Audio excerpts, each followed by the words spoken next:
Est-ce qu'il y en a qui se rappellent de la secte de Rawdon? Ça, c'était une place vraiment fucked up. La secte de Rawdon, c'est le même qu'on appelait ça. Il y a certains qui disaient que c'était le temple solaire, le temple lunaire. Moi, je sais que c'est pas la secte du temple solaire. Il y en a beaucoup qui confondent parce qu'il y a eu un gros drama au Québec par rapport à ça. Je pense que c'est relié à des cas de suicide également. Mais c'était pas dans la même secte. C'est pas à cause que t'es soleil puis que c'est une secte que c'est certainement la secte du temple solaire. Je sais que ça a l'air tentant de penser ça, mais c'est pas le cas. Dans le fond, la secte de Rawdon, là, c'est que tu roulais dans le bout de Chemin Vincent Massey. Puis à un moment donné, t'arrivais dans le trou de cul de nulle part, puis il y avait une genre d'arche avec des étoiles dessus en métal. Là, tu disais que c'est ça, puis t'arrivais dans une bâtisse abandonnée. Ça avait la grosseur d'un hôpital. Si tu le regardais du ciel, ça avait l'air d'une croix. C'était immense. C'était en haut d'une petite colline.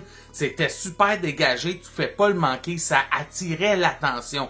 Là, je vous vois tout de suite vous dites, qu'est-ce qu'un bloc de même fait dans le milieu de nulle part? Il y a plusieurs rumeurs par rapport à ça, dont principalement que c'était une secte. J'ai entendu d'autres rumeurs qui disaient que c'était un endroit pour faire pousser de la drogue, que c'était relié au motard. Pour être vrai avec vous, là, j'ai entendu des dizaines de témoignages différents pour savoir exactement qu'est-ce que c'était. Mais moi, je le sais très bien, c'était quelque chose par rapport à la Rose-Croix. On s'en parle tantôt. Là, à quoi ça ressemblait cette place-là? C'était weird en maudit. La bâtisse était dans un état lamentable. Pour rentrer là-dedans, il fallait que tu passes à travers 2 portes de métal immenses. Quand tu ouvrais les portes, t'arrivais devant une super de grosse roche qui était sur un socle. Le genre de truc qui sort de la tête de Tom Cruise. J'ai vu d'ailleurs sur internet un dépliant à l'endroit alors que c'était actif. Les gens cherchaient de l'argent pour toucher à la roche. Ça, c'est quelque chose que j'ai entendu bien souvent, que c'était un centre énergétique. Si vous remarquez bien, la tour extérieure a plein de ronds en métal pour supposer capter l'énergie pour celui qui montait la tour. C'est un peu mal écrit, mais je pense que vous comprenez qu'est-ce qu'il voulait dire. T'avais un char de puits. J'avais déjà vu du monde essayer de pêcher là-dedans, mais ça avait l'air dégueulasse. Tout le monde jetait leur vidange dedans. Également, il y avait un endroit super weird où il y avait un genre de gymnase vide avec qu'est-ce qui donne l'impression d'être un bûcher. Puis il y avait une plateforme de bois avec un trou comme au-dessus de la place qu'on dirait qu'il y avait un bûcher. Sur cette place de bois-là, c'était accessible à partir du 2e étage. Pour accéder à la passerelle de bois, fallait que tu passes par une petite porte. Soit qu'il fallait que tu passes à 4 pattes, ou soit que tu étais petit, comme un enfant. Il y avait plusieurs rumeurs, justement, qu'il y avait des affaires weird qui se passaient avec les enfants-là. Moi, je peux vous dire de mes yeux que j'ai trouvé beaucoup de livres d'école sur les lieux. Donc, clairement, il y avait non seulement des enfants là, mais en plus, il était enseigné. Puis si vous vous demandez c'était quel type d'éducation qu'ils recevaient, moi, tous les livres d'école que j'ai trouvés, c'était des livres d'école normales. C'était comme si les enfants étaient enseignés à la maison. Puis je vous dis ça en toute franchise parce que j'aurais aimé ça trouver des trucs qui enseignaient aux enfants comment éclater tes cerveaux à coups de machette. Ça veut pas dire pour autant que c'est moins étrange, par contre. Le premier étage avec la roche et tout le tralala, les lits étaient très accessibles.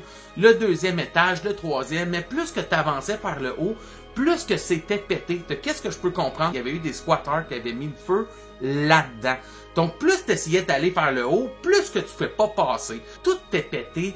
Tout est démoli, il y avait des feuilles partout. Tout laisse à croire que ce serait un temple initiatique maçonnique axé sur d'anciens rites égyptiens. Le centre énergétique est en fait une façade pour dissimuler la secte en question. J'ai retrouvé d'anciens dépliants alors que le site était encore en opération. Le tout était ouvert au public et il fallait effrayer les frais pour accéder au bâtiment d'une allure sinistre construit sous la forme d'une croix. Regardez ici, on chargeait 25$ au monde pour toucher la roche puis ressentir une forme d'énergie. Moi, je pense que c'était juste des astis de crosseurs entre tout et moi, là. La question qui tue, t'as-tu déjà vu tes fantômes-là? Non. J'ai vu un raton laveur, par exemple. Ça, je me rappelle avoir vu un raton laveur très très bien. Donc non, moi, j'ai rien vu vraiment de paranormal ou quoi que ce soit. Mais ça me surprendrait pas qu'il y ait un petit E.T. diabolique qui vive autour de ça, qui se nourrit des âmes des enfants. Donc ça, c'est qu'est-ce que mes souvenirs se rappellent. C'était une époque qu'on remonte il y a très longtemps. Je m'en vais pêcher dans mes souvenirs pour essayer de me rappeler de quoi ça avait l'air. Ce n'était pas une secte, c'était une société initiatique, la Société de la Tour Initiatique, qui était basée sur le mythicisme et la magie égyptienne ancienne. Je connais personnellement le fils du fondateur de cette société et je t'assure que cela n'avait rien à voir avec l'OTS. Un détail que j'ai mis de parler depuis tantôt parce que c'est quelque chose que je prends vraiment avec un gros grain de sel. Mais j'ai supposément rencontré le fils du gars qui a fait ça, moi aussi. À un moment donné, avec un de mes amis, on a été faire des boots chez un gars qui avait la plus grosse TV que t'imagines. Vous me dites, de quoi tu parles avec une énorme TV? On s'en crisse. Non, tu comprends pas. Là, on était dans les années à peu près 2008-2009.